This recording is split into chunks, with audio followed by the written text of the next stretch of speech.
Apakah kamu tahu fakta kopi Ethiopia Yirgacheffe salah satu terbaik di dunia? Beberapa kopi di dunia ada yang dinobatkan sebagai kopi terbaik. Salah satunya Ethiopia Yirgacheffe yang memiliki karakteristik unik dibandingkan biji kopi lainnya. Kondisi iklim hingga wilayah tanamannya di Ethiopia membuat biji kopi ini memiliki karakteristik yang khas dan istimewa. Di Ethiopia, biji kopi diperlakukan seperti raja. Setidaknya ada lebih dari 45.000 petani hanya untuk di kawasan Yirgacheffe, Ethiopia itu sendiri, dan belum termasuk dari kawasan lain. Biji kopi hanya dipanen pada akhir bulan Oktober hingga April, yang diproduksinya dapat menyentuh hingga 4 juta kilogram per tahunnya. Ethiopia Yirgacheffe pertama kali ditemukan pada tahun 850 Masehi di beberapa titik wilayah di Yirgacheffe. Awalnya, biji kopi ini termasuk komoditi yang dijual dengan harga mahal. Hingga akhirnya, krisis politik di Ethiopia yang terjadi tahun 2000-an lalu membuat harga kopinya merosot tajam. Biji kopi Ethiopia Yirgacheffe lebih sering dinikmati oleh ahli kopi dan penikmat kopi karena rasanya yang istimewa. Kopi ini lebih cocok untuk orang-orang yang tidak terlalu menyukai kopi yang kuat dan ingin yang ringan-ringan saja. Tetapi, biji kopi Ethiopia Yirgacheffe ini memiliki sentuhan rasa buah karena lokasi penanamannya yang berbeda.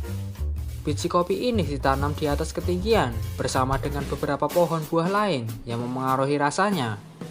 Bagi mereka yang sudah menikmatinya mengaku dapat merasakan rasa buah seperti melon dan persik, ditambah aroma lavender dan serai yang hampir mirip dengan teh. Selain itu, ketika disesap, kopi ini akan meninggalkan jejak rasa seperti wine dan kacang-kacangan yang unik. Puluhan ribu petani di Ethiopia menjaga kealamian dan keaslian rasa biji kopi dengan cara merawat tanamannya tanpa bahan kimia sama sekali. Mereka hanya mengandalkan cuaca dan memberikan perawatan sesuai dengan yang dibutuhkan tanaman kopinya. Jika sudah matang, buah kopi akan dipetik dan biji-bijinya dikeringkan dengan panas matahari. Konon, proses penjemuran untuk mengeringkan biji kopi tersebut yang membuat cita rasa earthy pada Ethiopia Yirgacheffe semakin kuat terasa. Selain itu, ada juga proses basah yang sengaja dilakukan untuk menjaga rasanya agar tak mudah hilang. Proses ini juga membuat biji kopi Ethiopia Yirgacheffe kemudian memiliki sentuhan rasa buah yang khas. Setelah biji kopi kering dengan sempurna, tahap selanjutnya adalah pemanggangan sebelum memasuki proses penggilingan. Karakteristik biji kopi yang unik membuat Ethiopia Yirgacheffe juga harus dipanggang dengan suhu dan durasi yang tepat. Biji kopi Ethiopia Yirgacheffe hanya boleh dipanggang dengan suhu yang rendah dan durasi yang tidak terlalu lama.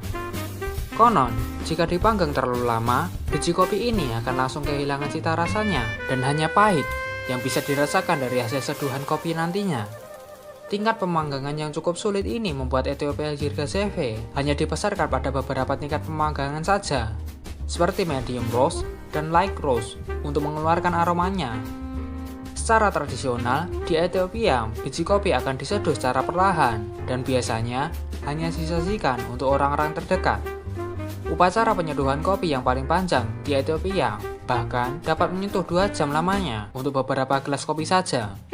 Ethiopia Yirgacheffe juga tidak direkomendasikan untuk digunakan sebagai racikan kopi yang ditambahkan bahan lain seperti krim, susu, atau perisa. Biji kopi ini lebih disarankan untuk dinikmati sebagai kopi hitam dan disesap rasa alaminya yang unik. Bagi ahli kopi, biji kopi ini juga disebut lebih cocok untuk penyeduhan dengan waktu yang singkat atau suhu yang tidak panas. Misalnya seperti cold brew, pour over, atau French press.